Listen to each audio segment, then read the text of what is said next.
Good afternoon, everybody. My name is Corey Olson, the Tolkien Professor, joined as always by my friend Gryfflet, and we are standing with Faramir, not that Faramir, the ghost of Faramir. Don't worry, Faramir's okay. This is Faramir of old, Faramir, the foolish son of Ondoher, who is really, okay, Ondoher was a little bit foolish. I'm thinking about Ondoher's Folly, of course, and he was a little bit foolish, but really, I guess the apple doesn't fall far from the folly tree. But in any case, here we are, Gryfflet and the old Faramir. Hi, Faramir. He's turning around to say hi to the crowd here. That's very kind. And we are prepared to go to Dol Acharn. We are moving our way across. Here it is, moving our way across the expanse here of Daggerlad, beginning to move over here into the eastern reaches as we move ever closer to the Slag Hills and the Battle of the Black Gates. So here we go. Yeah, Druid's Fire, I agree. You do have to mess up pretty good to have an orc camp named after you. Well, it's not that it's the name of the orc camp, right? The impression I get, because they call it like the Fane of Screaming or whatever, right? But Ondoher's Folly, I think, is the Gondorian name for the hill, because this is the hill that Ondoher died on. So, his folly was, he was arrogant in riding out against the Wainriders. He didn't think that the Wainriders would be able to take him, and they did. And he died miserably on this hill, as is described in Appendix A. What he didn't realize was that both of his heirs were dying with him, thanks to Faramir's folly here. Okay, so I'm here... Okay. Oh, right. It's the continued... I was wondering what the big purple was. It's the continued culling thing. Yeah, right. What it keeps giving me, even though I don't want it. But hey, look at that. I've almost completed it again. Okay, so... I still have no idea. Did I find Haunt Reek? Oh, the Haunt Reek. That's for... That's the... Right, in Hyrondir. Right, yeah. Okay, no, it's the other one. What's the other one? Oh, yeah, the Troll Strife. What the heck is up with that? Where is that? I still haven't the faintest idea where to find that. Well, maybe I'll stumble across it sooner or later. Not over here, is it? I'm not seeing any indication of it on the map. I disapprove of quests that don't show up on my map. But anyway, we'll figure it out. Okay. But in the meantime, here we are at Dol Acharn. We'll finish this one, and then we'll head back to Hyrondir. Maybe we'll come down and do these the serpent quests down at whatever it is, this other place. Doomboha. Yes, that's it. Doomboha. But let's do Dol Acharn first. What do you say, Faramir? Whoa, you say something in very, very small print. Do you believe my words now? Have you seen your allies fall now to unseen blades? Tread carefully, burglar. Yeah, that's right. We've got some undead Wainriders hanging out. The Wainriders have claimed the site of their greatest defeat and now defile it with their very presence. You and every other living that seek to pass through these lands have much to fear from their return. Okay. So, look, from very early on in the Lotro world, they asked us to take a certain leap with them, right? And the leap that we've been asked to take is that the whole, undead spirits of men haunting the world thing is quite a bit more common than Tolkien seems to suggest that it is. It's hard, though. There are loopholes in that. That is, I'm thinking, of course, in the way they make the Oathbreaker thing into a fairly common phenomenon, right, in various places in Middle-earth. Whereas Tolkien seems to suggest that the whole Oathbreaker situation in the Paths of the Dead is pretty unique to the situation with Isildur there, and his curse. But, you know, so we first got the extension of that. I mean, chronologically within the release of Lotro, we first get that expanded in Fornost, right? The idea of, like, you know, the sort of other the nouveau Oathbreakers, right? And then we got a third set of Oathbreakers down in what was it, Dunland, right? So anyway, in addition, you know, now we're getting, like, why are the Wainriders back, right? We got, oh yeah, and then the fourth set of Oathbreakers in the Brownlands, right, at the Fields of Celebrant. So, like, you know, we're having Oathbreaker spirits hither and yon all over Middle Earth, right? And, you know, well, it's okay. I can accept that. But then, of course, we get these other spirits. Now we're getting Wainriders coming back for reasons that it's harder to see. Faramir seems to be vaguely Oathbreaker-esque, right, in his nature here, which, you know, okay, it's fair.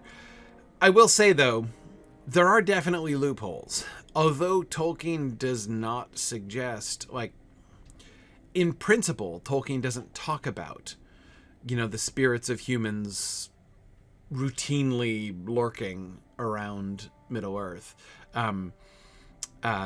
just as a thing that normally happens. But it's not like he exactly guards against it very carefully either. The Barrow Downs and Barrow White situation is pretty muddy, really. I mean, the one sentence that he puts in to Appendix A to kind of retcon the Barrow Whites, you know, about the Witch King sending evil spirits into the Barrows during the war with Arnor, is pretty sketchy. I mean, like, what does that even mean, right?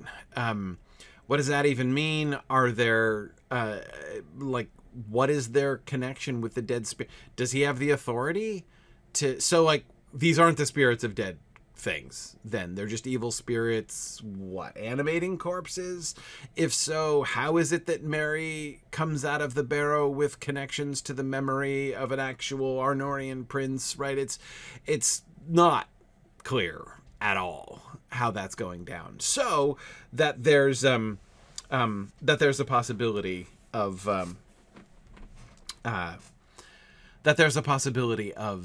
them being able to, you know, like, of human spirits being in play in some other ways, certainly seems to be kind of on the table. Yes, Phil, we do know that the spirits of dead elves can linger on. That Tolkien wrote about much more significant, much more fully. That's what necromancy is. But the spirits of dead men, the spirits of dead humans, seem to have an appointment, right? They don't. The lingering is what elves do, right? One way or another. Either with their Fea and their Hroa combined or not, right? One way or the other, they're hanging out. So that's simple enough. Humans, not so. That's where the problem comes, right? Anyway, but it's fine. It's fine. I'm not. I don't feel that it's asking too much of me as a Tolkien fan to go along with the Lotro thing here. And I will see. I will see how. This is one of the reasons I raised this is that as we continue on into this Spirits of the Dead Wainriders plotline, which we've only just really begun here with Ghost Faramir, I'm going to be really interested to see what kind of, like, metaphysical rationale the game is going to be giving me here. So this is one of the things I'm going to be looking for. Okay. Go now and save my allies. Okay.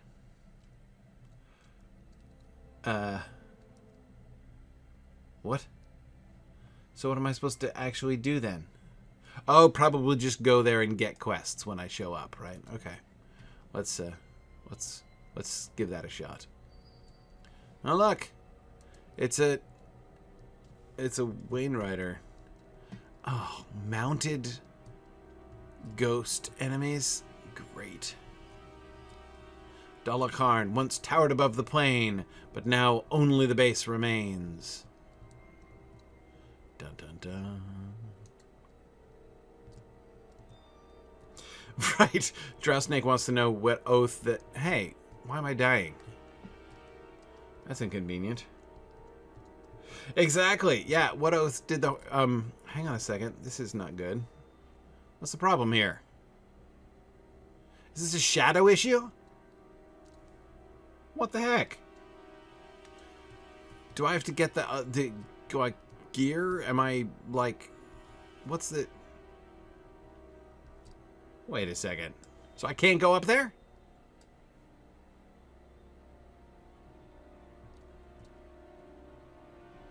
I feel like the quest lines have insufficiently prepared me for this. What the heck?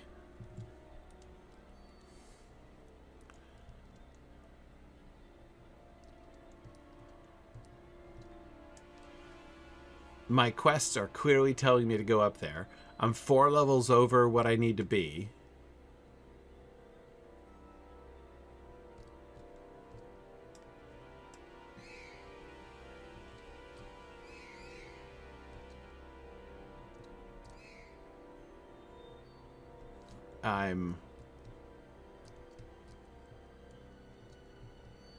Huh.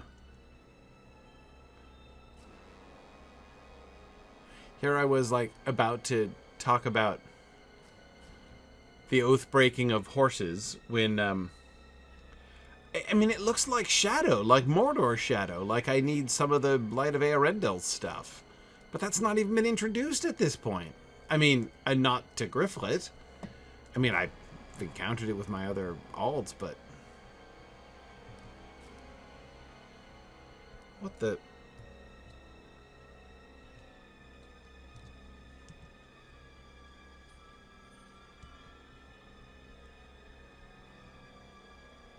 Hang on, so this is my new quest? Finding and freeing the remaining rangers?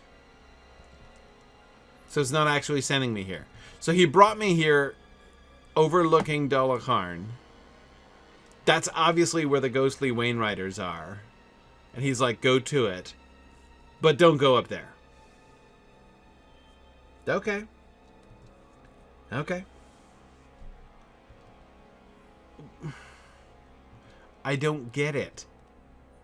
I'm not supposed to go to that town? Like, ever? There's, like... Why does it exist?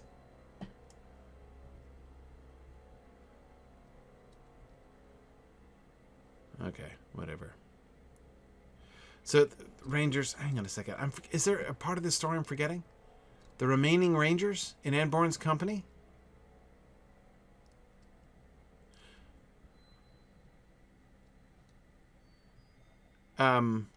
Right, the ones I came out looking for, sure.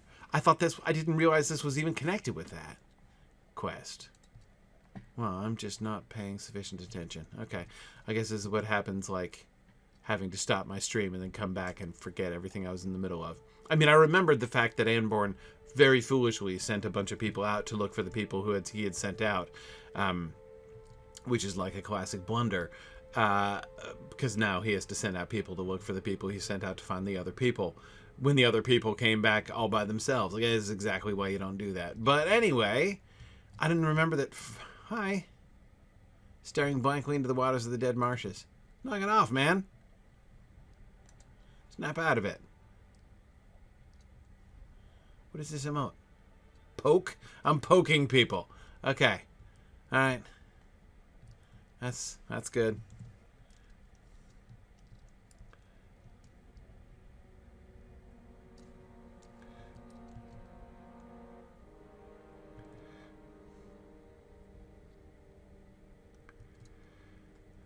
Okay, so you're saying that the shadow death thing on Dol Acharn is there to protect the sequencing of this storyline? If so, like, I'm all down with, like, not having story spoilers. Hey, man. Poke, poke. Stop looking in the water. Don't look in the water when the candles are lit. Everybody knows that.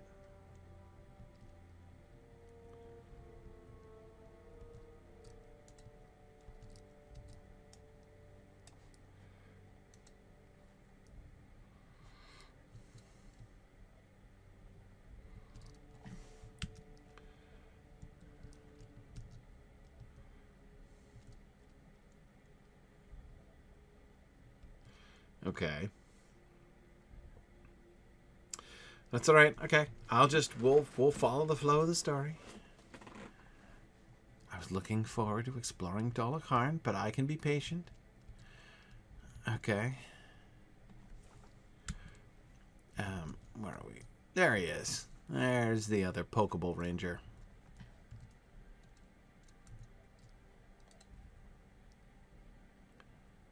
Trying not to make some kind of really bad Pokemon pun.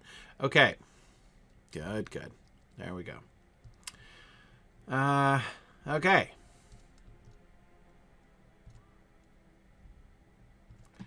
Okay, so that's Dol Acharn up there.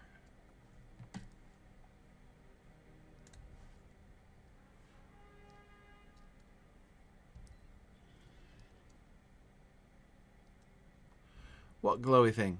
I just see, like, stuff moving around. Someone's asking what the glowy thing was. Phyllis. Which glowy thing? Was there an unusual glowy thing? Oh, the plant with the glowy berries. Oh, I don't know. I try to ignore plants these days. Part of my ongoing feud with the herbalists. Even gleam. No, that's the... Yeah, that one. There it was. This one? Eye of Night, apparently.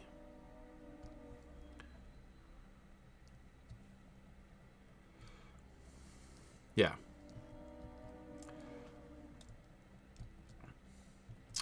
Okay. All right. Is that one of the Towers of the Teeth in the distance I'm seeing? Yes, that's Karhost in the background. Right? Okay. There's Ghost Faramir. Okay, Ghost Faramir. I am here to very complete... Stop. Gryfflet. Behave yourself. Wayward. Carry on, wayward son. Okay. You did well to ensure the safety of your allies and kin, Gryfflet. It is something I wish I could have done.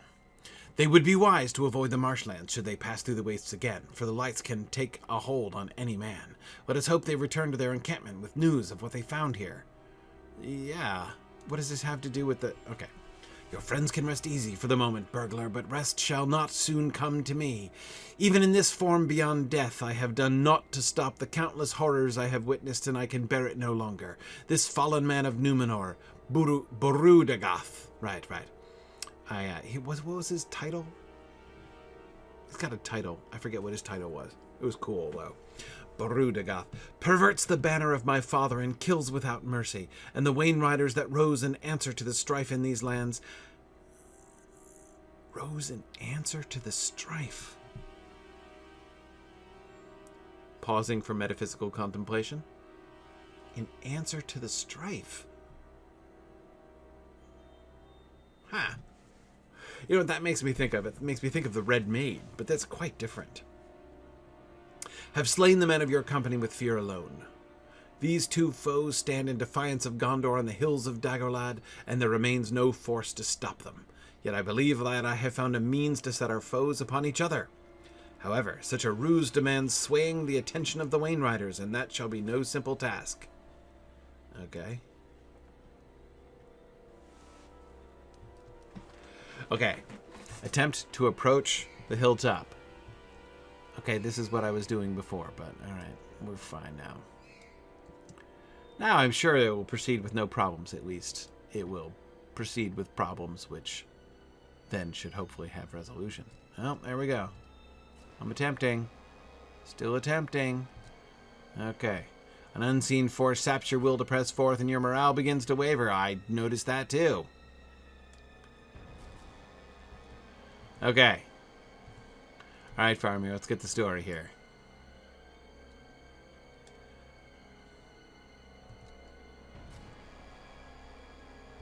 Is that what was meant in game terms to have been happening to Aragorn, Legolas, and Gimli as they were running across Rohan, right? With the will of Saruman pressing against them and sapping their morale.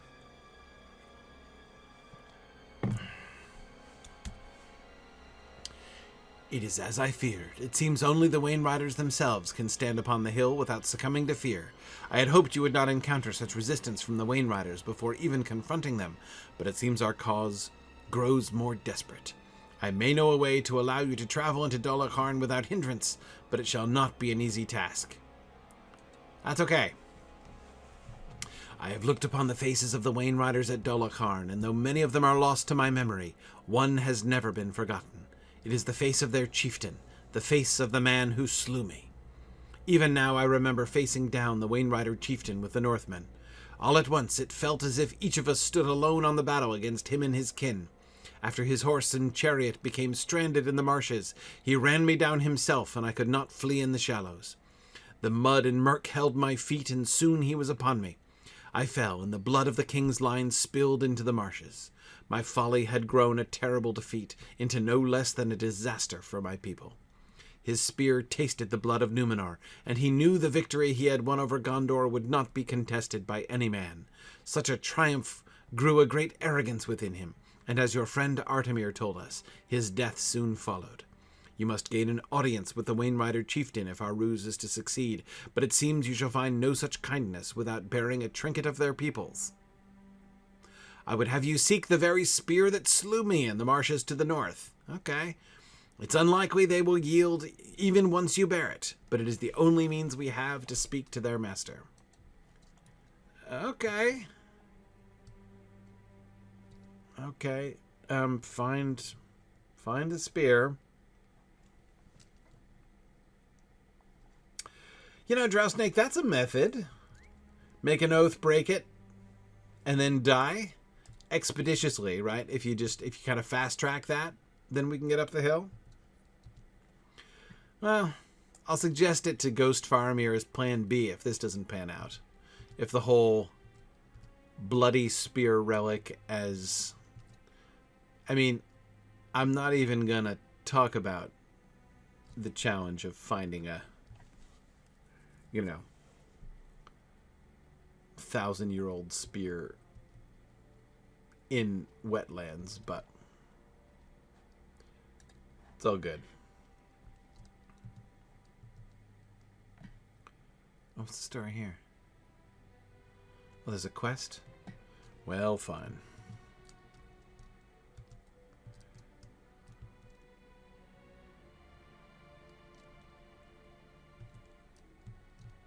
Whoa. That thing took off. Like, I did not expect that. Hey, look, I can stab the light in the back. After wandering through the southern reaches of the Dead Marshes, you have encountered a number of unusually aggressive marsh-lights.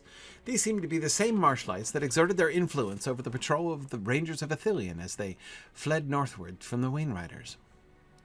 You should quiet as many as you are able, or 12, whichever comes first. Glimmers of death, that's nice.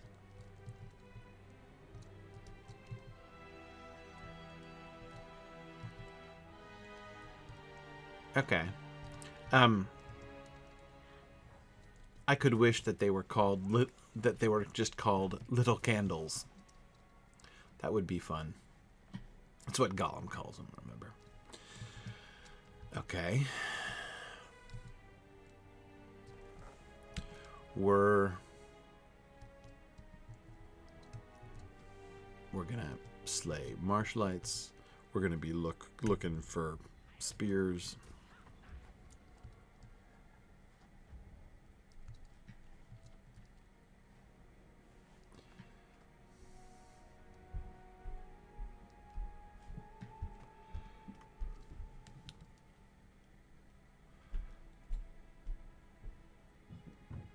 This is not on the path anybody would be using to retreat. Well, yeah, kinda. I mean, okay, so, like, you're here on the hill called Ondoher's Folly. So the Gondorian army is sort of spread across Daggerlad here. And the Wainriders come in from the east and shatter them, right? And Ondoher dies on the top of Ondoher's Folly. some could scatter and go north and end up in the marshes. I can buy it.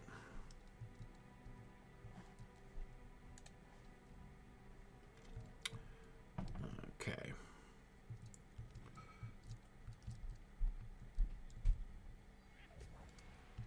Okay, there's something sort of satisfying about, you know, attacking a glowing light from the rear.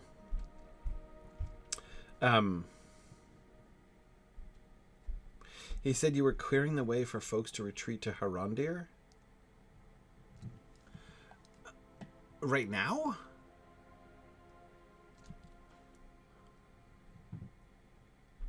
Huh. That truly does not make very much sense. Okay.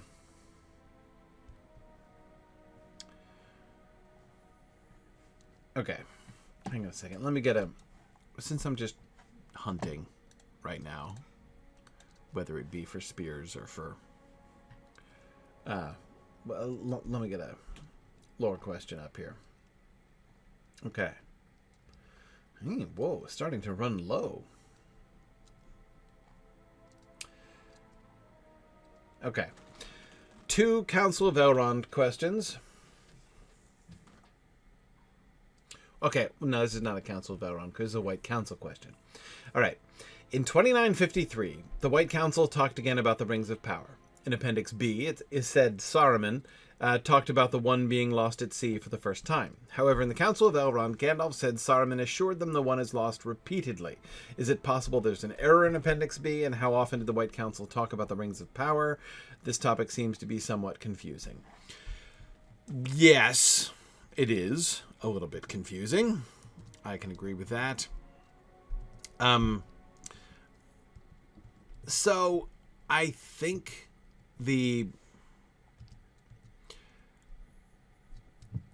Gandalf does appear to have a particular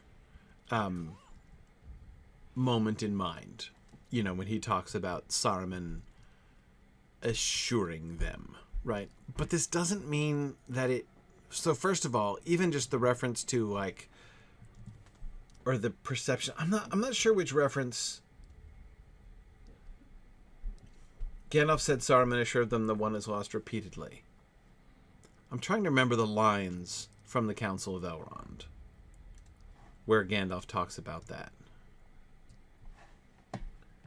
Hang on. I'm not going to make much progress in my... I'm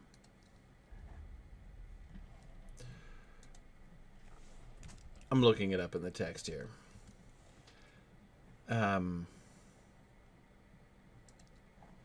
Where Gandalf mentions it, he says...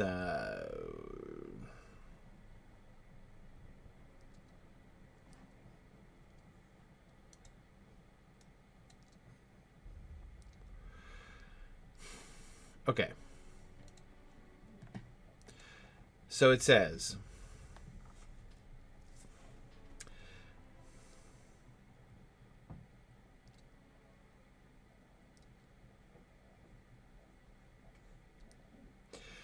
He is talking about the sequence with Sauron. I myself dared to pass the doors of the necromancer and secretly explored his ways and found that our fears were true. He was none other than Sauron, our enemy of old. Some too will remember that Saruman dissuaded us from open deeds against him, against the necromancer, and for long we watched him only, yet at last, as his shadow grew, Saruman yielded, and the council put forth its strength and drove the evil out of Mirkwood, and that was in the very year of the finding of the ring, a strange chance, if chance it was. But we were too late, as Elrond foresaw. Sauron also had watched us and had long prepared against our stroke, governing Mordor from afar through Minas Morgul, where his 9 servants dwelt. Then he gave way before us, but only feigned to flee. Then for the last time, the council met, for now we learned that he was seeking ever more eagerly for the one. We feared then that he had some news of it, that we knew nothing of, but Saruman said nay, and repeated what he had said to us before, that the one would never again be found in Middle-earth. Okay, so there he says that's explicitly. At the worst, said he, our enemy knows that we have it not, and that it is still lost, but what was lost may yet be found, he thinks. Okay. All right. So let's look then at Appendix B.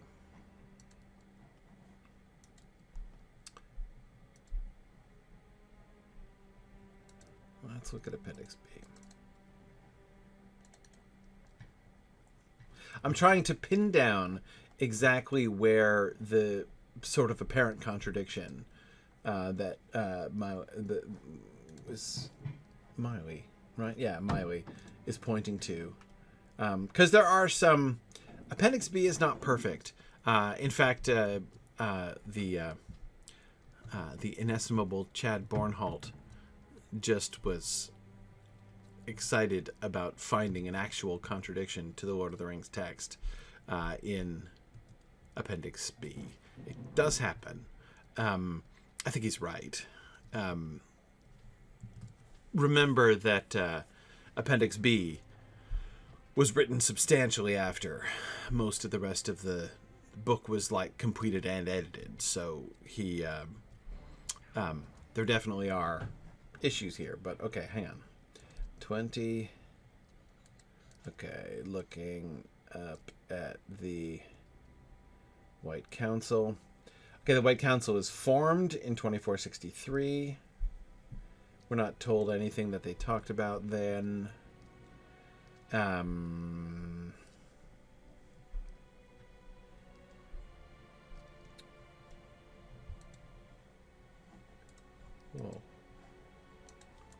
Something weird happened to my text just there. Okay. The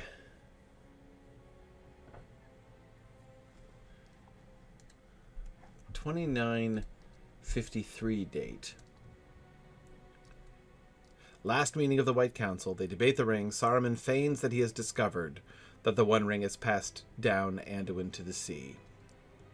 Okay, great. So the apparent contradiction that Miley's pointing to, which is interesting, is that the entry in Appendix B for the last meeting is this entry places Saruman's feigning that he has discovered, is the word used there, that the One Ring has passed down the Anduin to the sea. Saruman withdraws to Isengard, which he fortifies. He sets spies to watch his movements.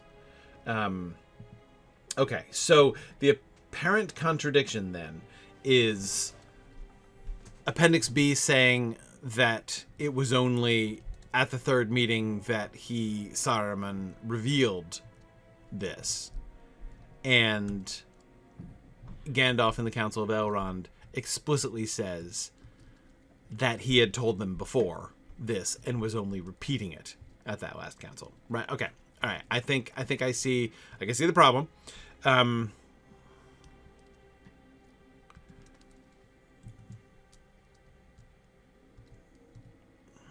I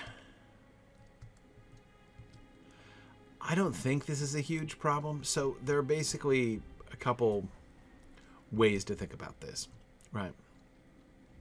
Sorry, I was just looking at something floating here. I should probably be like searching for a spear.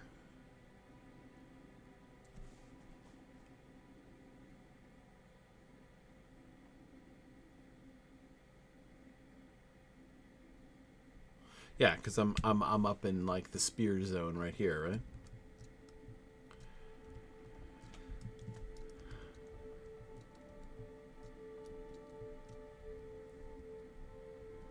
Okay. Oh, hang on. Spear alert. Oh yeah.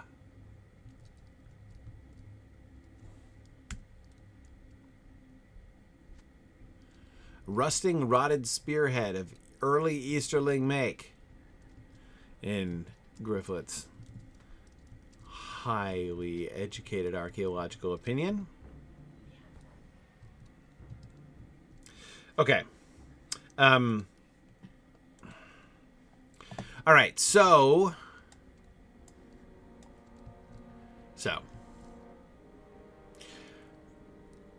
I think that it is an apparent contradiction, Miley. I do agree with you there.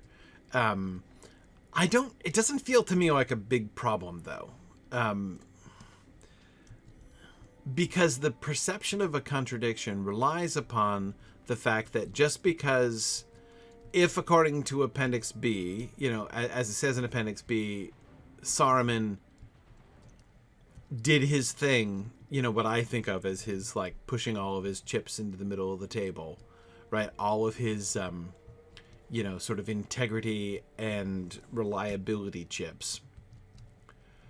And asserted to the council that he knew for a fact, that's what he says, that, like, he knows, doesn't just suspect, doesn't just theorize, but that he knows that the ring has rolled down the river to the sea. And they believe him. They buy it. That is what Appendix B says happens in that final meeting. But I don't think that we are compelled to believe that that means it's the only time the issue was ever discussed. Pause for a second. You have quieted many of the more aggressive marsh-lights in the southern reaches of the Dead Marshes, if only for a moment. You have helped to free the Rangers of Ithilien from their unsettling influence. Great. Okay. So, Miley, imagine this scenario. This seems to me a perfectly plausible scenario, and very likely. So, okay. So, imagine this scenario.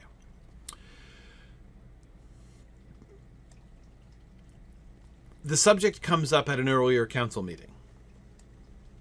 Saruman says, "Oh yeah, nah, don't worry about it. I'm sure it's fine." So that is, he makes a sort of a vaguer, more general reassurance that that the ring is out of play, right? So, somebody's like, "Hey, you think we need to worry about, like, the Ring of Power or something?" And Saruman's like, nah, I'm sure it's fine, right? So it comes up, but he kind of deflects it, and it's not a really pressing issue, right? Then again at the final meeting, it comes up again. This time a little bit more forcefully, right? Like, maybe the pressure is coming from Gandalf. Maybe it's coming from Galadriel. Somebody saying, "Hey, actually, I really think, Saruman, I know you said you didn't think so, but, like, shouldn't we look into this? Doesn't this bear, shouldn't we be absolutely sure about that?" And then at that second meeting, Saruman is like, "Look, no. I have inside information on this. I am telling you, I know for a fact it rolled down the river to the sea. Have not I made, long study of these matters? Like, I have looked into it, people, and this is what I have found. This is the fact," right? So this, where he pushes all of his authority, right, all of his credibility, right, into the middle of the table and says, "Trust me, we don't need to, like, you don't need to look into the One Ring because I already have done it, and this is what I found." So I think we can imagine a kind of a multi-stage process like that. If what I just described were what happened, then both accounts would be true. Gandalf would be right in saying, he said again, like he had said before, that it was not available. And Appendix B would be correct in saying that it was at that meeting that he asserted that it rolled down the river to the sea.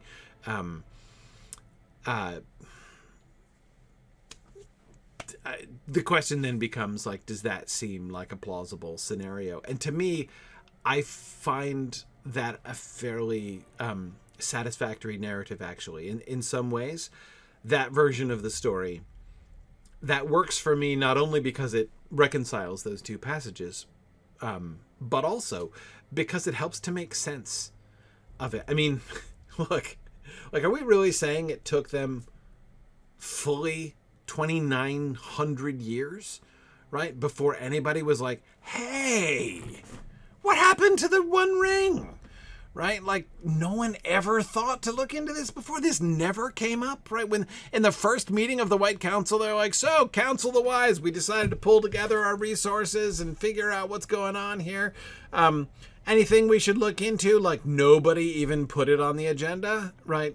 So, Sauron's Ring of Power, anyone know where it is? Like, does that seem something that should concern any of us?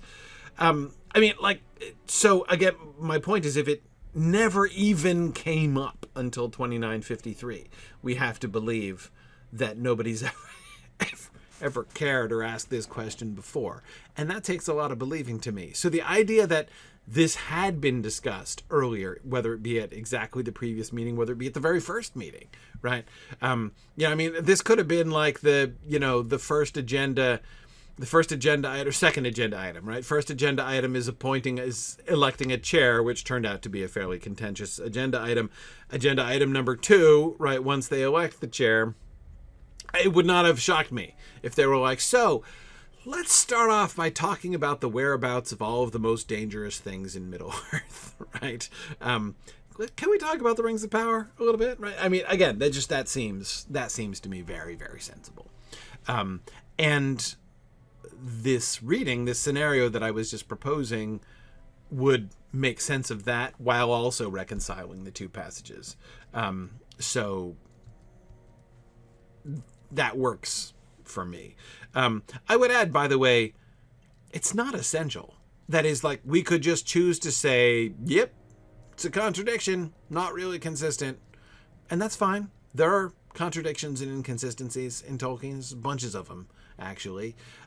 Most of them some of them having to do with oversights and mistakes that Tolkien made. Others of them having to do with,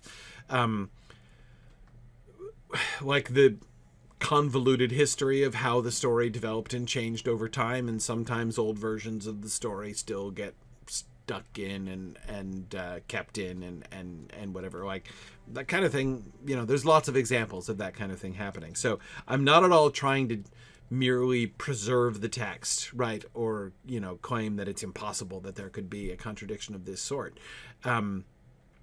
but rather than merely like throwing up my hands and running around in circles panicking about the possibility of it, it's one of my first impulses then is just to say, well, okay, hang on,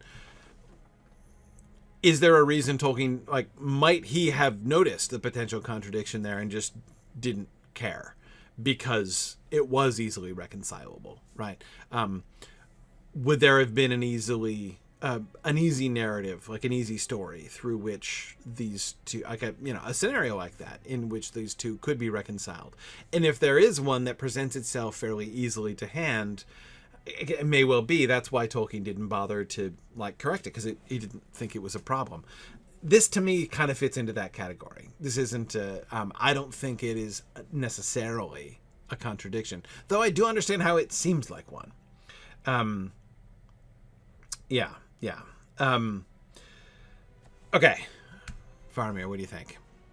That's the one, huh? You recognize that from when it was sticking out your chest? It is rotted and rusted with the passage of time, but it can be no other. I can feel the spear piercing my chest anew even now. This pain, it cannot stop me now. It is time our ruse is tested. Let us see if the chieftain's weapon of old might be wielded against him. Okay. Ooh. Through all the years I wandered in the wastes, I felt as if a great fog surrounded me, blinding my sight and clouding my mind. Whether it was born of confusion, fear, or the pains of this curse, I cannot say. I had centuries to overcome this illusion, and never did I succeed until I was convinced of my folly by you and Artamir.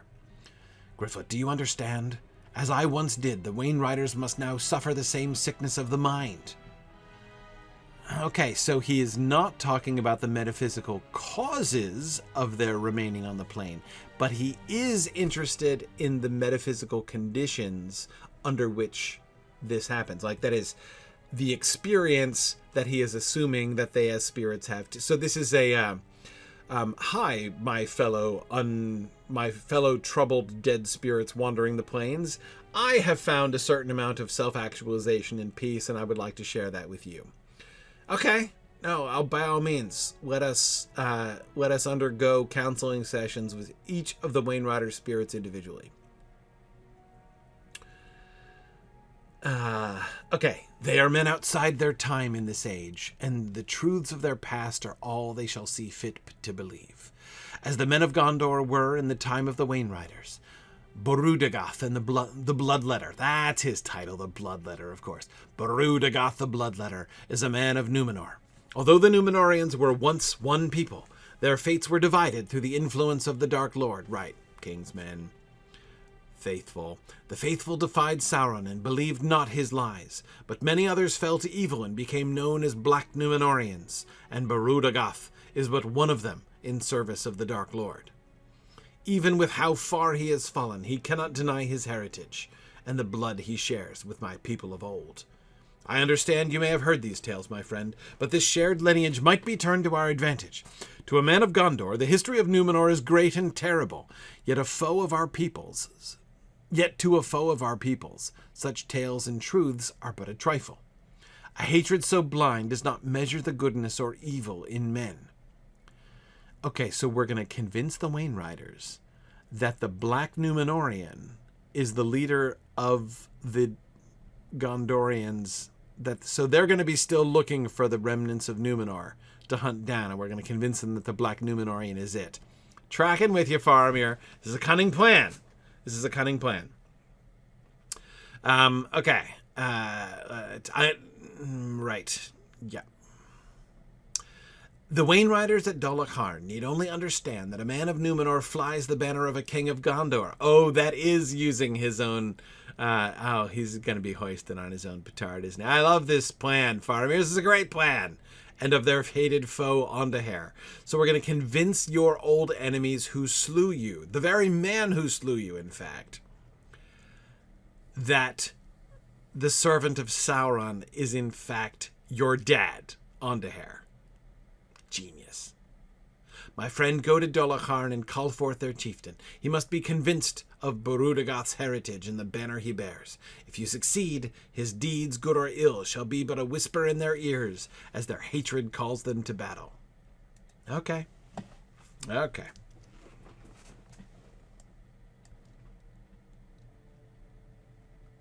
Confront and defeat the Wainrider chieftain at Dol Acharn.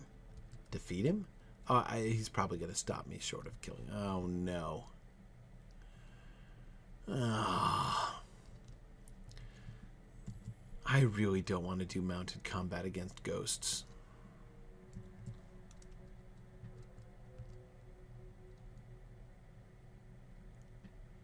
All right.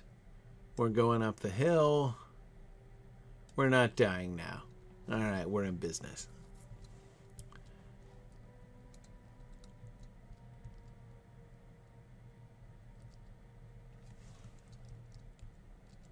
Maybe I can. Will he just fight me? Yeah. Keep spinning around, man. Yes. Thank you, sir. Whoa. In the wake of turmoil within Mordor and the march of the hosts of the West, the Wainriders that fell upon the battle plain have risen... Wait. This is exactly the theology I'm looking for. Or, metaphysics. In the wake of turmoil within Mordor, A, and the march of the host of the West, B, the Wainriders that fell upon the battle plain have risen to stand against the men of Gondor once again. Notice it's only expressing a causality and not a correlation. In the wake of suggests that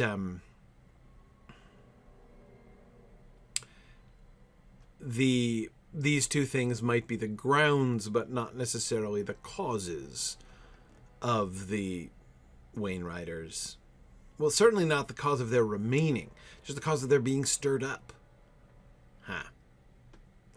They have not yet moved against the host of the West, and to ensure that this remains so, you should confront them at Dol Acharn and draw their attention away from the host. Okay. Oh, we're going to get charioteers too. That's fun. So who's this? This was a horseman. Okay.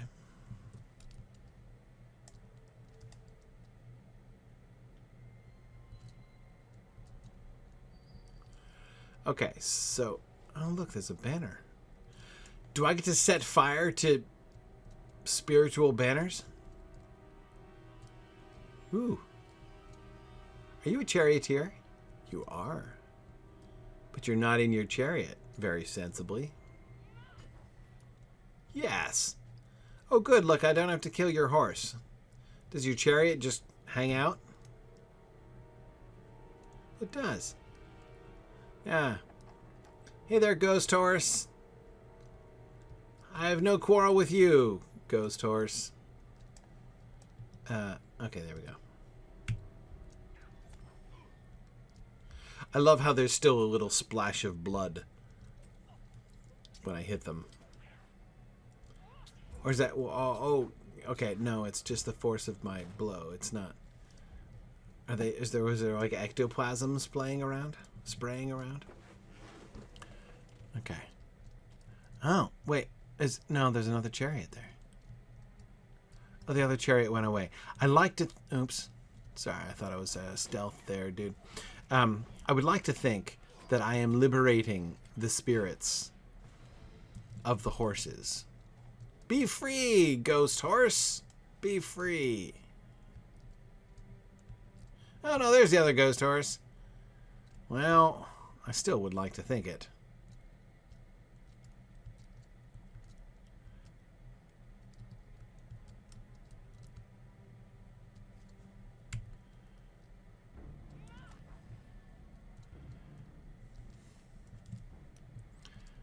Okay. There's another charioteer.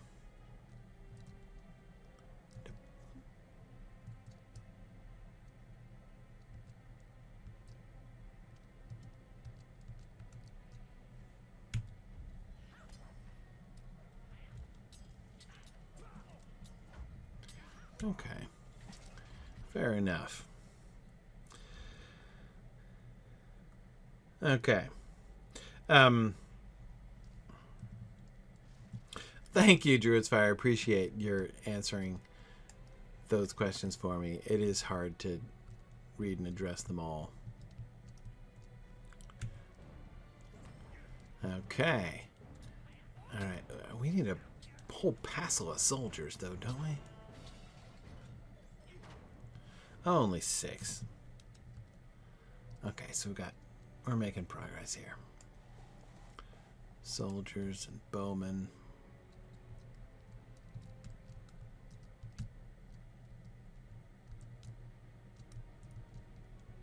I love how he's a ghost, but he's still sneaking. Oh, what's this? It's an urn. Relic of Dol Acharn. Oh, there's a new quest. Okay. While exploring the ruins of Dol Acharn, you have encountered relics of significant age. It remains unclear if they are of old Gondorian make or were given as a gift by the Northmen who came to Gondor's aid in times of strife. You decide to collect the relics in the hope that Artamir can identify them. Well, I'm going to take a closer look at that next relic. We should be able to figure that out. I mean, theoretically, that should be as easy as figuring out where these ruins come from.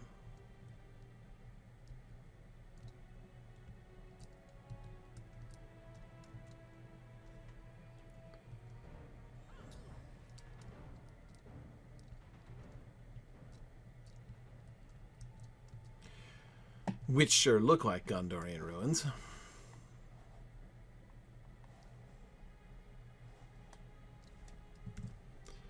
Okay. Let's see. Yeah, pretty sure I know the answer, where that urn came from. That is not a Northman urn. Ooh. What's the, like, that carving around the top? I wish it would stop blinking. Doesn't that look like a sort of a narrative frieze across the top? But the stars, I mean, come on.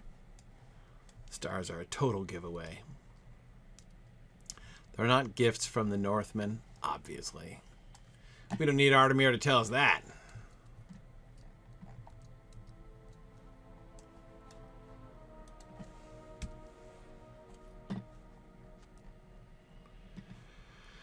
Okay, let's see. There's another charioteer. We need another one, right? Oh, maybe we don't. Did I get enough charioteers? I did. I only need 3 bowmen, 2 soldiers, and 3 horsemen.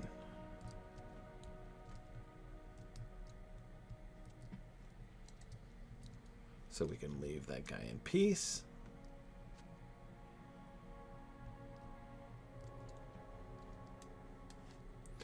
Okay, let's see. All right, Ilmaniel, you had another question. Let's see. Ilmaniel was asking, Durin's Bane escaped the War of Wrath at the end of the first age and hid in the Misty Mountains, and he wasn't discovered or awakened until the Third Age. As far as I remember, the dwarves were already in Khazad-dûm in the first age, correct? So would they have not noticed a Balrog entering their home?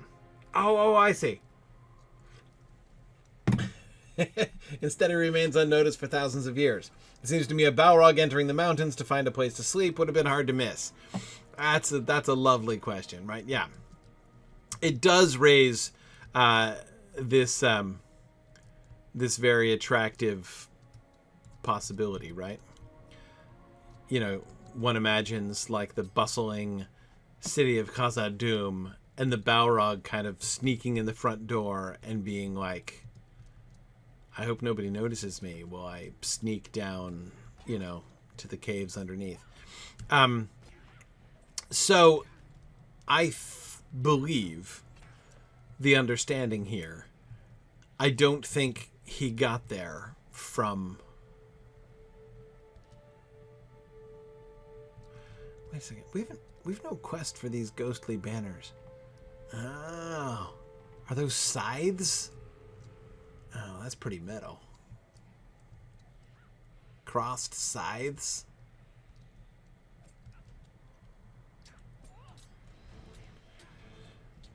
Is the symbol of the Wainriders?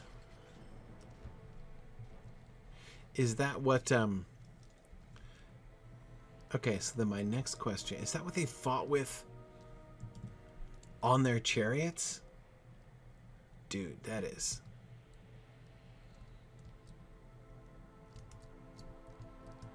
That is serious right there. A war scythe is, I mean, that's just like a, conceptually speaking, it's just like a brutal weapon. And the idea of that being wielded from a like a war chariot.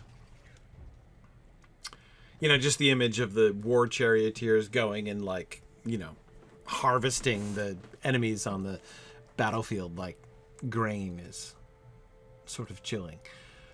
Okay, 1 more bowman and the 3 horsemen, right? Okay, the horsemen, I know where they are. They're on the fringes.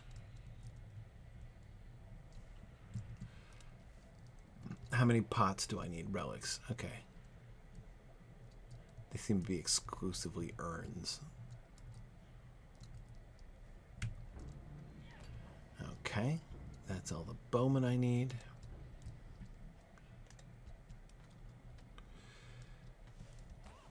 Well. Hey. Where are you guys from, and why are you not using scythes? Who are you? You're a brace of charioteers. And yet neither one of them using scythes. I guess that answers. I was going to sneak up and look at them more carefully, but I can see they're using battle axes. Now, back to picking up the relic, which I was so rudely interrupted. Okay. No, I don't want that. I want to find the nearest relic.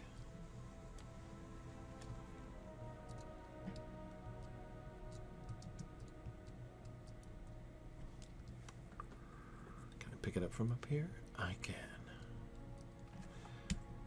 Okay.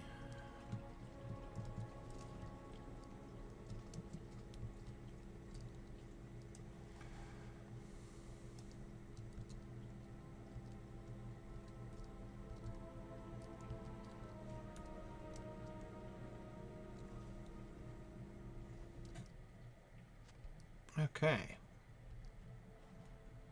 Excellent.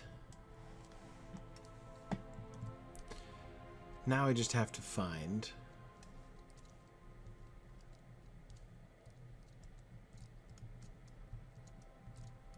the boss guy. And I assume he's at the top of the stairs.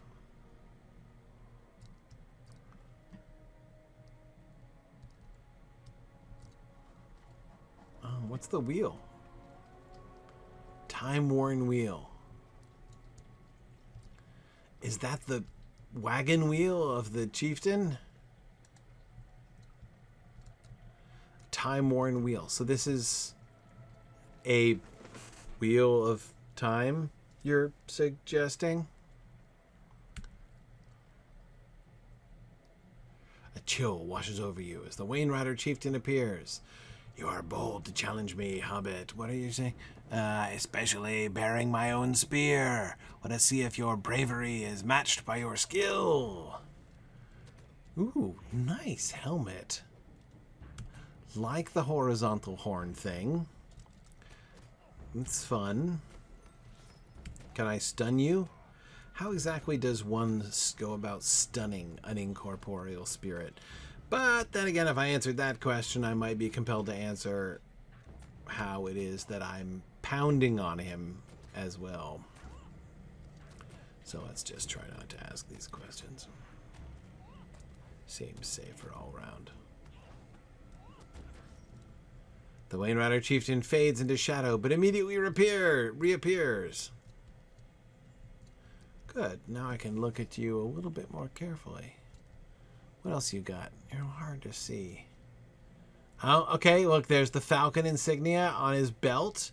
He's wearing he's apparently a champion wrestler as well, judging by his belt. But he's clearly a champion wrestler from right. Yeah, the relationship to the Easterlings is clear. Ooh, look at the helmet. Really nice. Falcon helm. You've got the little bird head, the little point at the top, and the wing motifs on the cheek plates. Really nice.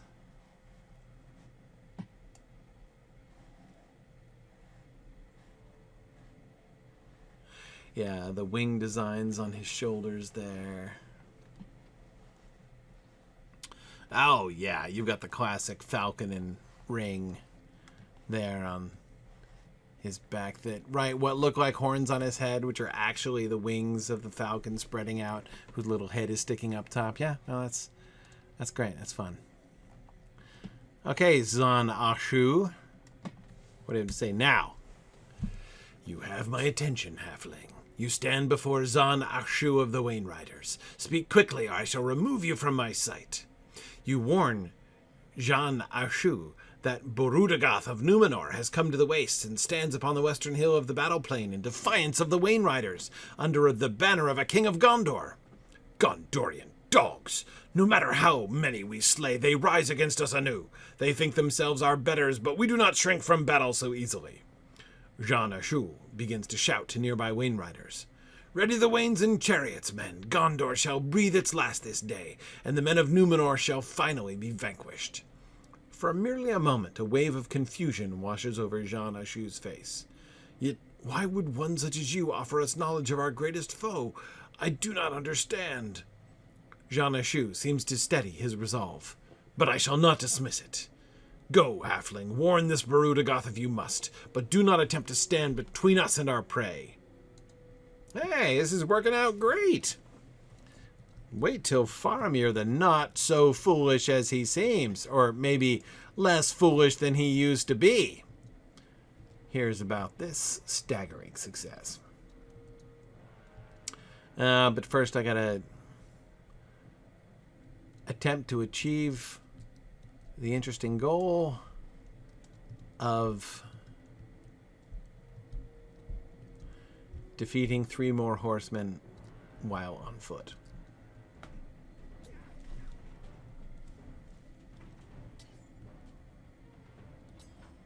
Yes. Excellent. That's 2 horsemen. Okay. All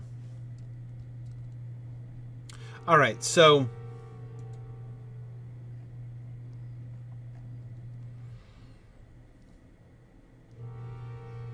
All right. I think. So, Ilmanio, coming back to your question. I believe that what we are meant to understand is certainly not that the Balrog came in through the front door, basically. You know, like he's, it's just, there are lots of reasons to believe that that's not how it would have happened. The primary one is related to the circumstances of his discovery, of course. He is discovered only when the dwarves start digging too greedily and too deep. The Wainriders of Dol Acharn were not easily bested.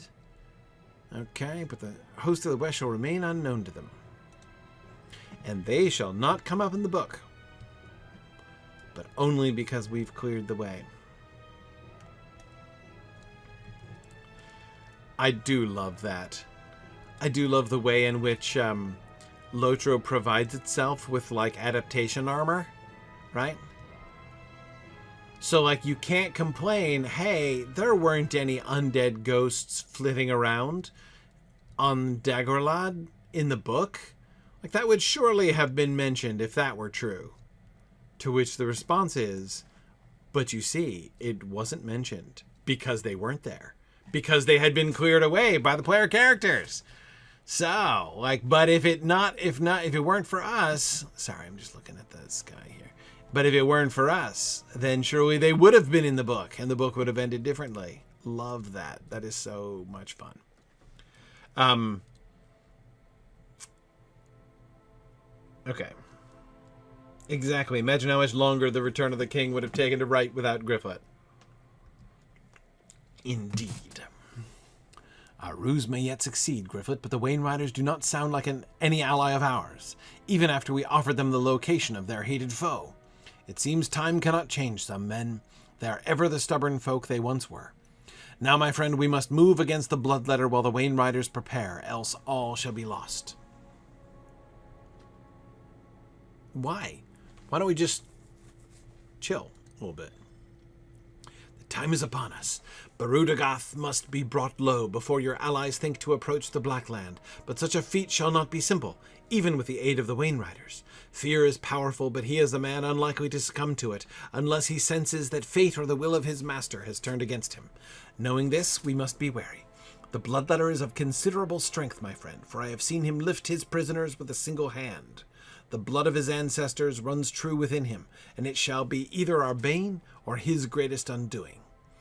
There remains one final problem in assuring the success of our ruse, but that is one I shall explain once we arrive at the hill. Oh, you're going to keep me guessing. This is probably because I definitely want to hear it. Tell me when you are prepared, my friend. Okay. Ooh. Oh, little travel now action.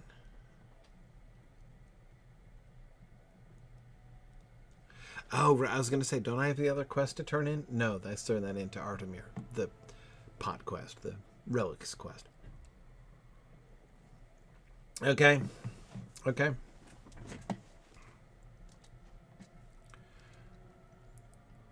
In a desperate bid to rid the wastes of two terrible foes, Faramir, son of Ondoher, has devised a ruse to set the Wainriders of old against the merciless Black Númenórean, Burudagath the Bloodletter.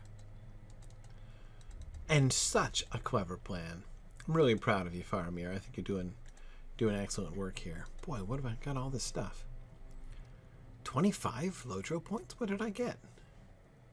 Honored Warrior of the Host of the West? Oh, I reached Kindred? With the Host of the West? Okay.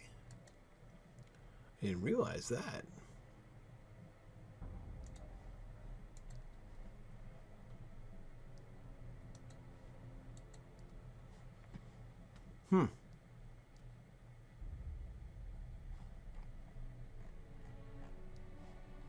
Okay.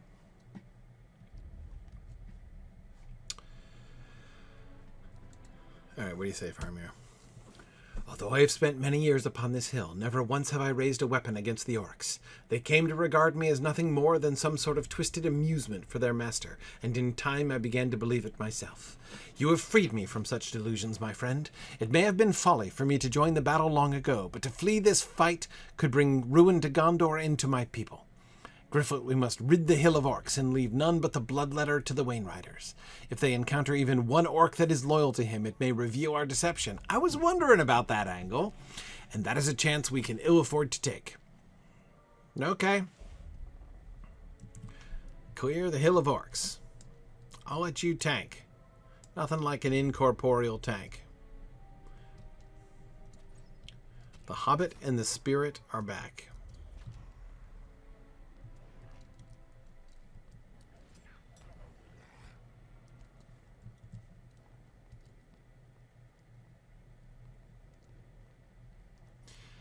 Okay.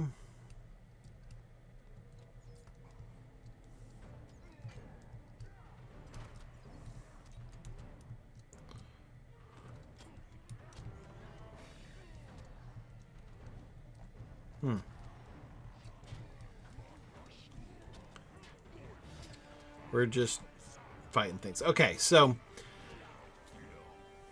Balrog. As I say, why is it that the Balrog is only discovered later on? You know, why is it that he is only discovered in the Third Age?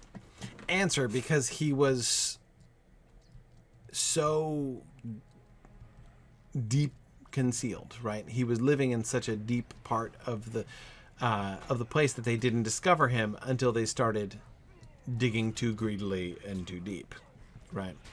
It wasn't until they started going for Mithril where they shouldn't go for Mithril, and in places where they had never gone before, right? Clearly, like that's explicit. That's when they woke the nameless fear, right? So that means that clearly, explicitly, he was, man, this is vexing. This organization of foes here.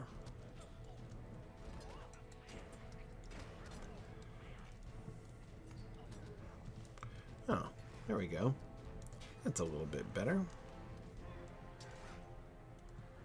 Wow. Spirit of Faramir is a great tank. He's like tank and DPS. Faramir, son of Ondoher. Man, you can be my wingman anytime.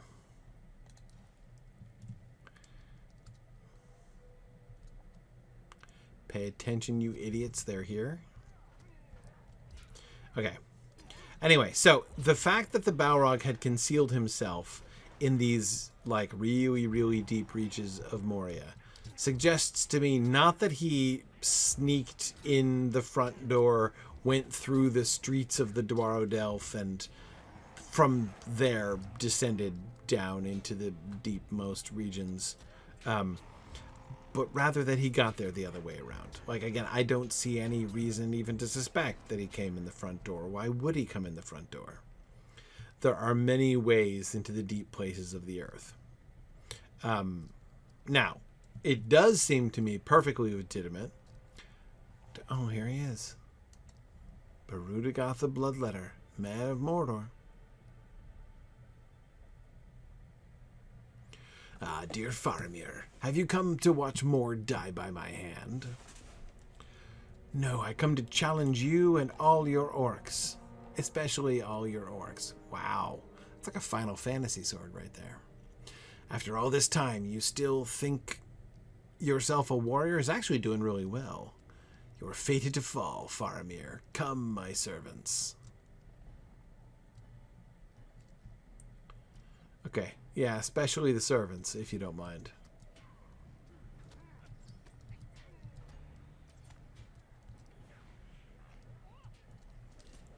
Okay.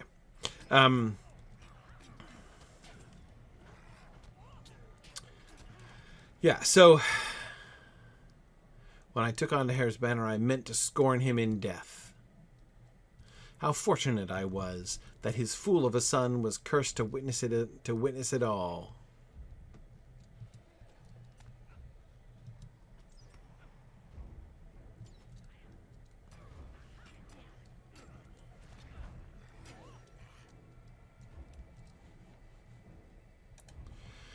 Okay.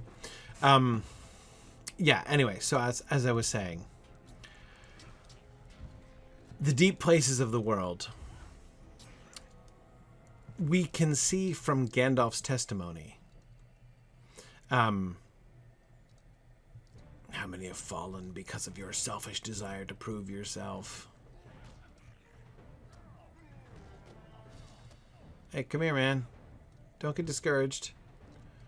There are like torturers to fight, and we got all kinds of unfortunate things happening up here.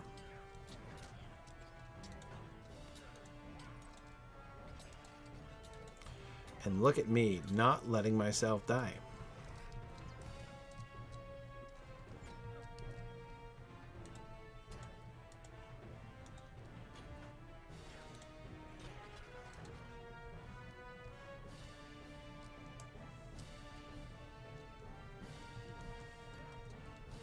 A lash layer and a torturer. Yeah, let me return to the Balrog question in a minute. I better concentrate here. I don't want to mess this up.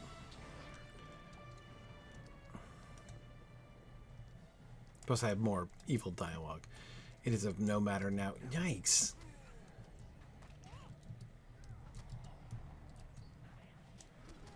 Why are you... Hey, come on. Come on, hey, Mr. Tank. Mr. Ghost Tank.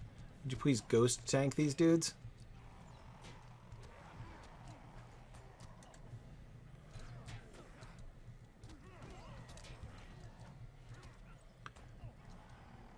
He's still, like, uninjured up there.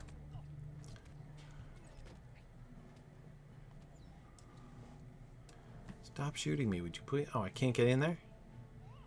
Darn it!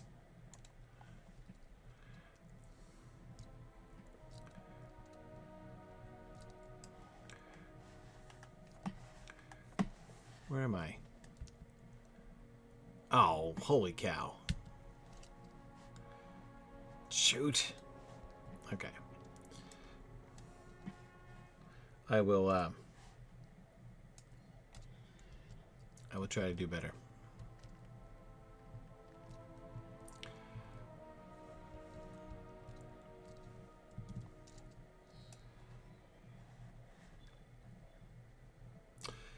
Hey!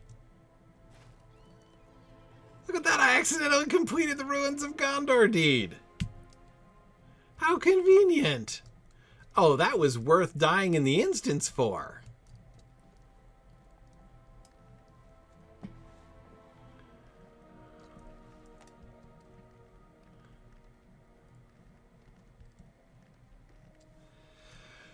Yeah, that's a super conveniently located res circle, I gotta say. I was kind of hoping it would be one of the, like, I resurrect right outside the gates and run back in kind of instance situations, but it would seem not.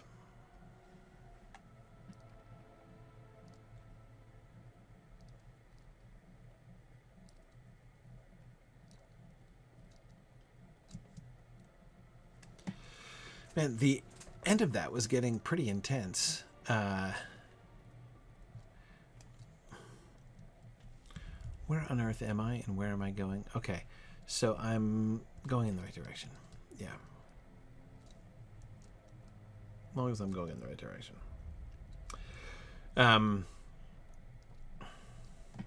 It's okay, Edith. I don't grudge how far away the res circle got me because it led me to the final ruin. I was worried about that, honestly. Like, I had been looking at that,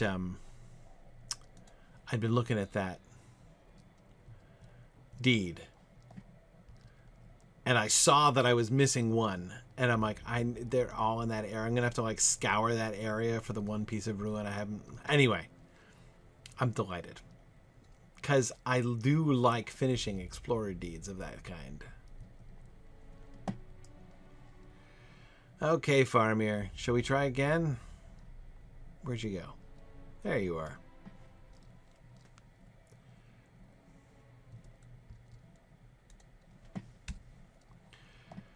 I'm so prepared.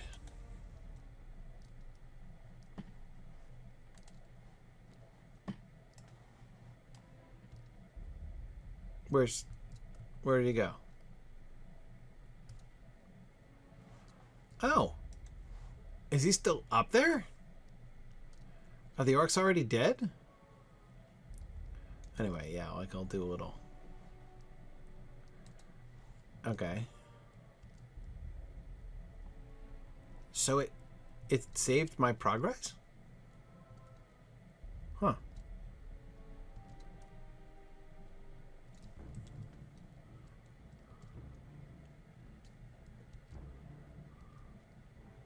Oh.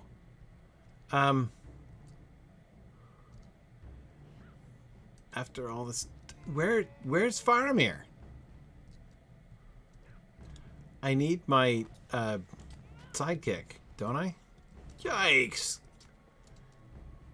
What was that about? Where is what is happening right now? Okay. Uh-oh. This isn't going well. I know nothing much of you, Burgor, as I did long before you... I know much of you, as I did long before you set foot in this land. The Dark Lord has plans for your pathetic host and this upstart king. I was commanded to let them pass unmolested, and so I did. But when they lie beaten and broken before the Black Gate, my work shall begin anew, and I shall end them here one by one. How do I attempt to free myself? I can't even target anything. My work... Right, okay. As for you, die now, and consider this my truest mercy. Come on, Wainriders! A familiar chill rushes into the fane as the Wainriders appear. What trickery have you wrought? Yeah.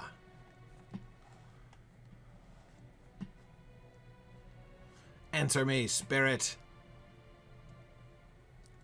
You cannot conceal your true ancestry beneath dark armor or pallid flesh. Look, coward, you stand beneath the hated banner of Gondor. You and all your peoples are foes of the Wainriders. Ah, Faramir's devious plan. There's the banner. We have waited many long years for our vengeance. Now we shall have it. And then will they be set free? Die in shame, dog of Númenor.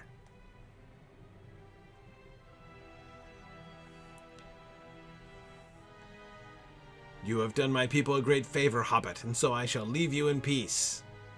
On this altar, very kind of you. Heed this kindness and trouble us no more, else our peace shall be ended. Okay. Come, men, we ride to Dol Acharn and to celebration! Oh, boy, what a great plan. I loved this plan. I'm confused at how that instance went. How have I failed him? How? Hey, why are you still alive?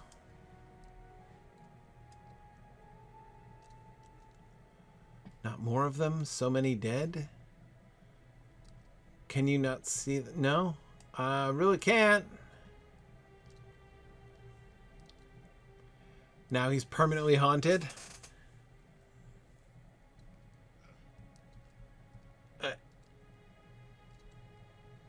Okay.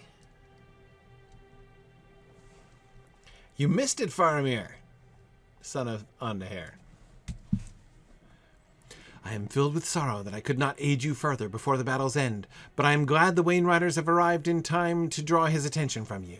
It seems the folly of my past has been answered this day. Perhaps it was once true that my allies were fated to a greater end without my hand in battle, but no more. As I look at my father's banner now, I see the might of a Gondor that once was, and may be again, for all the defilement Burudagath brought upon it. It resisted any final destruction. Gondor itself must now press onward through the darkness in much the same way, it seems. I love that, Faramir, taking the banner as a symbol of Gondor. Yeah, I love it. That's excellent. Boy, this Faramir is a pretty sharp tack, I gotta say. We have won a great victory this day, but I believe it's time I leave this place and its painful memories behind. Go, return to your friends in the ruins and tell them of our victory. I shall see you again soon enough. Will you? You're not, going away permanently? My father's memory is no longer defiled, and the Bloodletter's grip on the wastes is broken.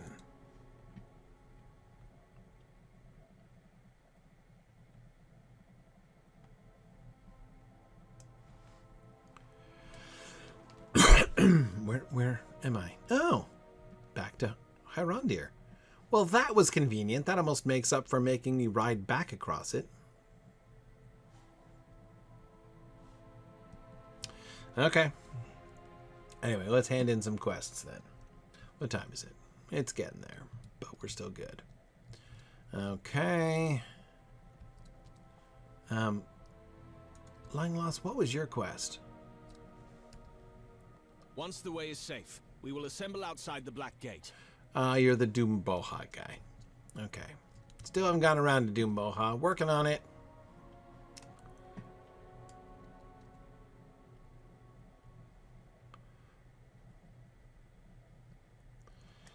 Okay, Anborn, I found and poked your patrol. The Poked Patrol. That would be a good title. They should have it, I mean, not me. Although we did not achieve such a victory without the loss of some of my men, I am gladdened that our foes shall trouble us no longer before we reach the Black Gate. Who would have thought that spirits might be turned against another evil? You continue to surprise me, Gryfflet, though I'd honestly prefer fewer surprises as we approach the Land of Shadow. I get you, Anborn, I get you. As for those we lost, they shall be given fitting burials here within Hyrondir. We are all called to sacrifice in such times, and they served Gondor faithfully to the last. I remain curious why that spirit would linger in such a grim place, but perhaps such things are beyond my understanding. I see, Anborn doesn't understand the metaphysics either. Let us hope your victory is a sign of things to come. Hey! Look, Anborn, can I introduce you to my friend? Hail, Gryfflet. I hope I have not frightened your friends, but I felt compelled to stand amongst my own people once more. Who is the captain of these men? You inform Faramir that King Alessar commands the host of the West, but Anborn is the captain of the Rangers of Ithilien who serve within the host. Ithilien. It has been centuries since I traveled the gardens, but their beauty has never faded from my mind. And you, Anborn, you were one of its warders? Oh, this is such a pleasant meeting. Anborn appears stunned by Faramir's remarks, but nods. I know not why Gryfflet has told you of me, what he has told you of me, but I am Faramir, son of King Ondoher. I pledge my sword to you, Gondor, and to the king.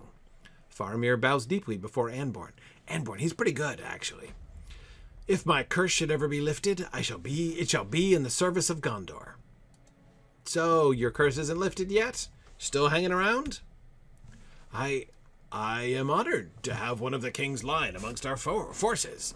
Faramir, your fate seemed always a tragic one, but perhaps more of it remains to be written in the days to come. My captain shares your name, Faramir, and though he was not well enough to travel with us, I feel a queer hope in your presence. I shall not deny you, son of Ondoher. Gondor has need of you once more. Anborn turns to you, his face a mix of awe and amusement. Perhaps now the Orcs shall have good reason to think Hyrondir haunted. Oh, and it all comes around. Oh, yeah.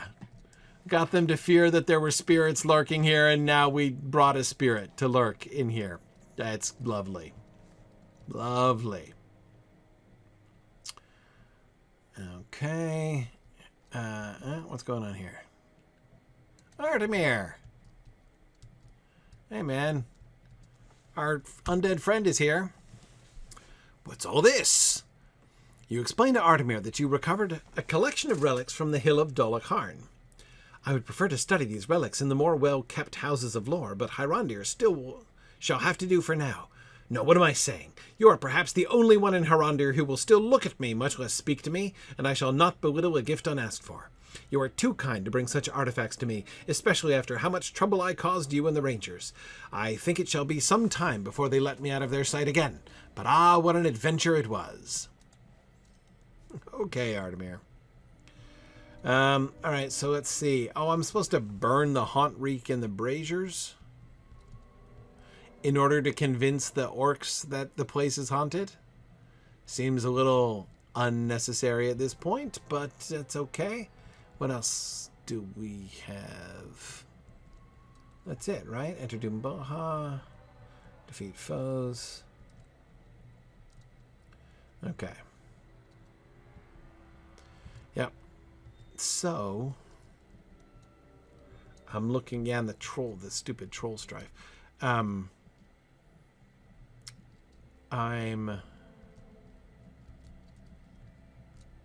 are the braziers? Oh, there's one.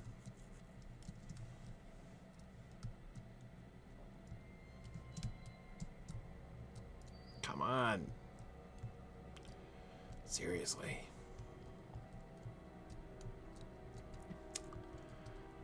Okay. I have to find 10 of these? It's hard to find one.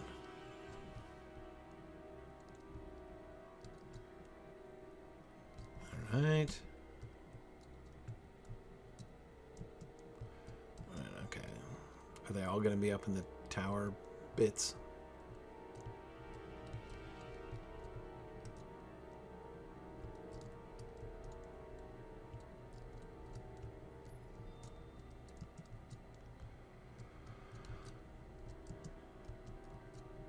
Okay.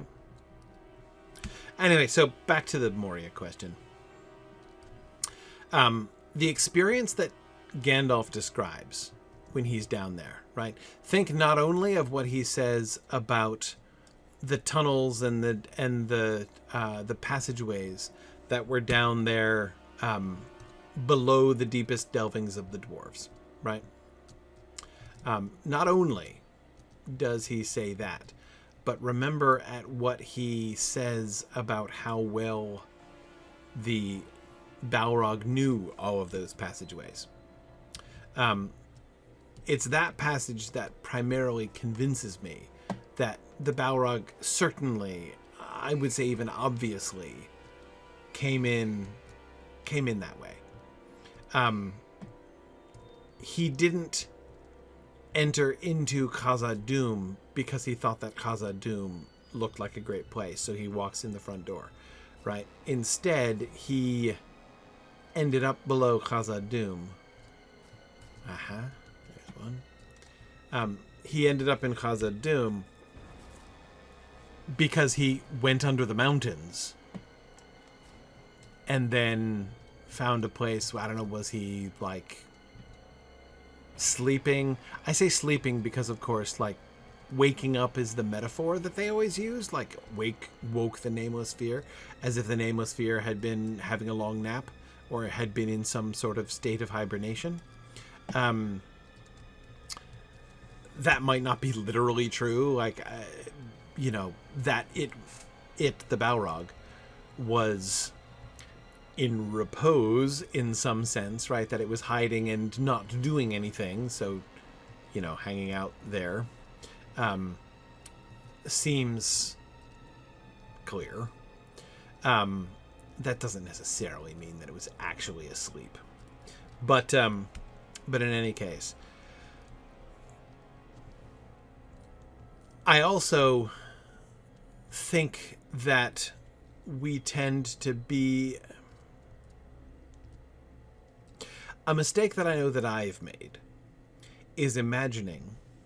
I mean, even in talking about this here, I was just about to... I just caught myself about to say...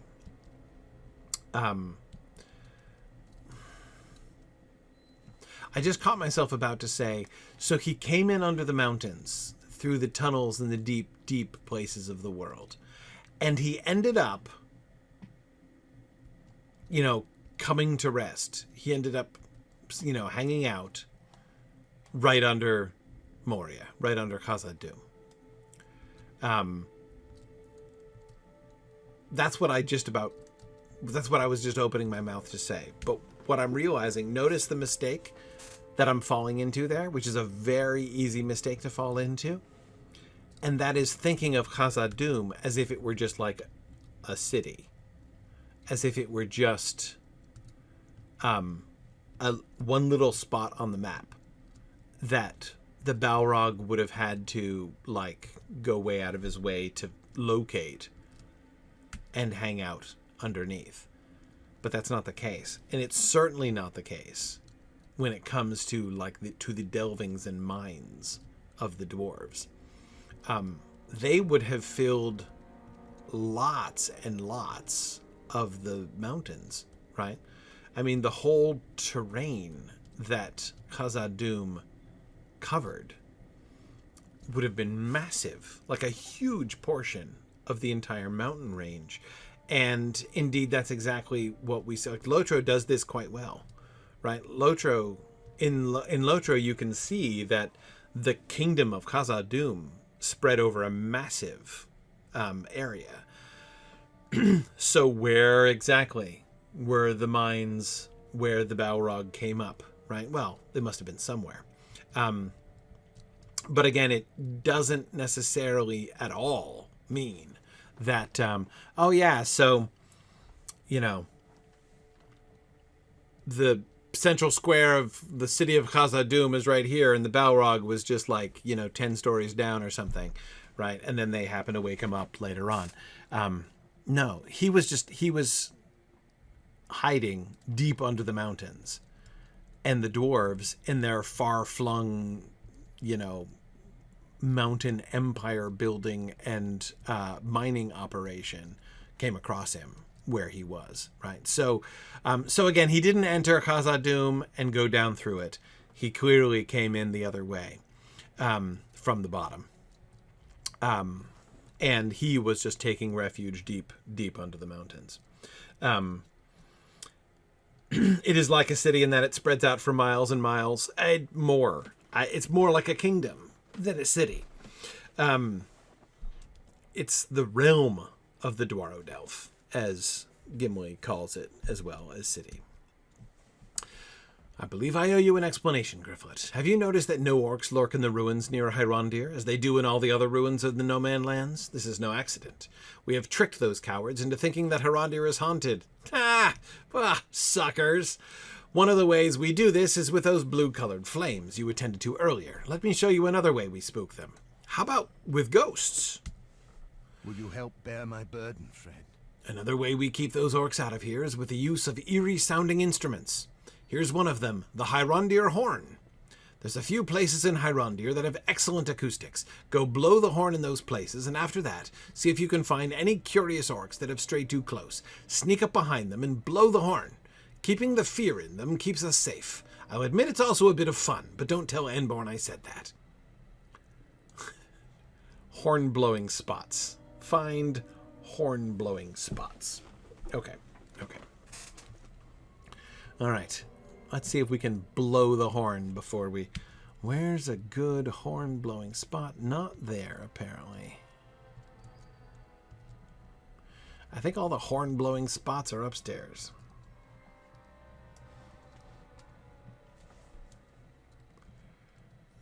Maybe he wrapped his wings around himself like a cloak as he snuck in. No, that's surely correct. Yeah. Okay. Do it.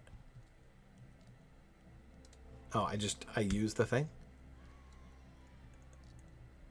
Did they erected a horn-blowing stand at all of the horn-blowing spots? Oh, they did. Well, that was thoughtful. So you can spot the horn-blowing spots from quite some distance away.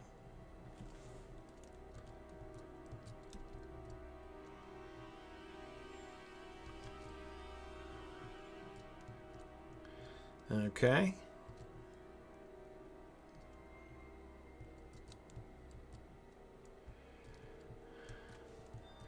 Let's see here. Oh, there's another horn-blowing spot. How many is this? 3?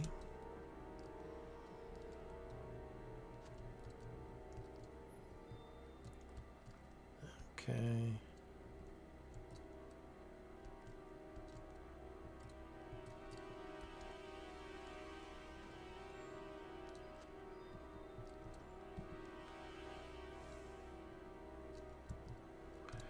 I missed one on the far end.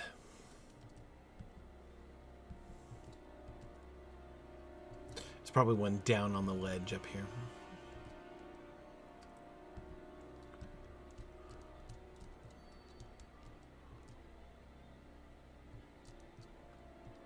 And not this ledge, the next ledge over, presumably. Bet you that's where it is.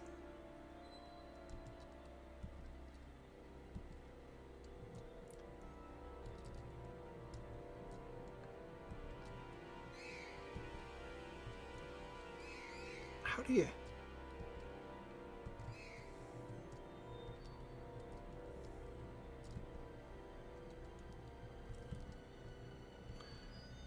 Huh, is there one is there one downstairs after all?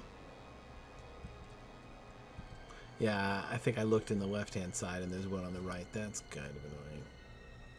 That's okay, but I gotta come down here anyway because I gotta sneak out and blow the horn behind orcs. Yeah, there it is. Okay, okay. Oh. Wrong button. Okay.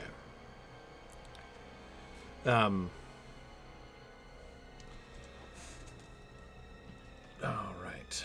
Hang on a second.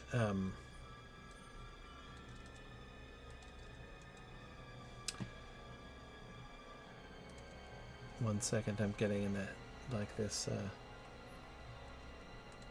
semi-emergency call here. Hang on a second.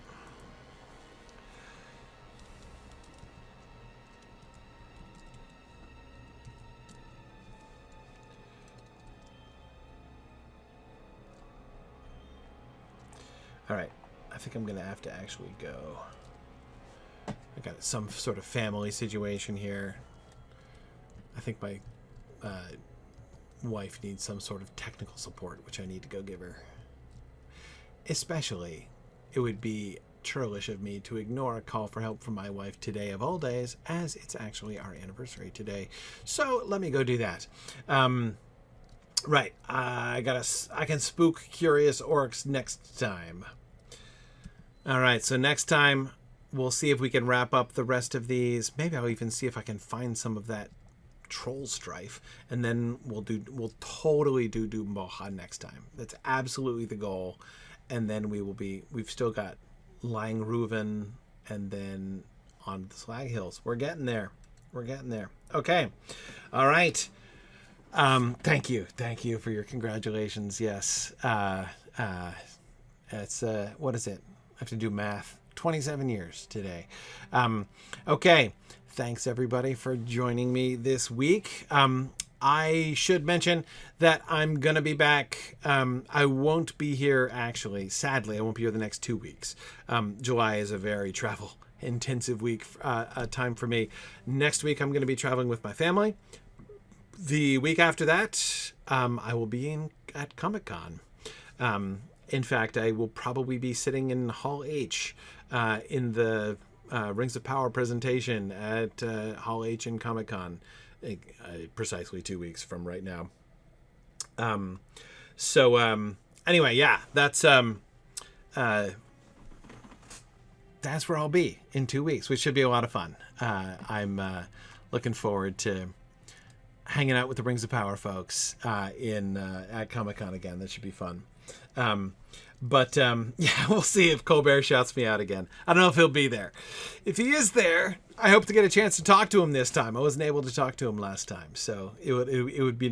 Who knows? Maybe the long-awaited conversation between me and Colbert will actually be able to happen this year. Who knows?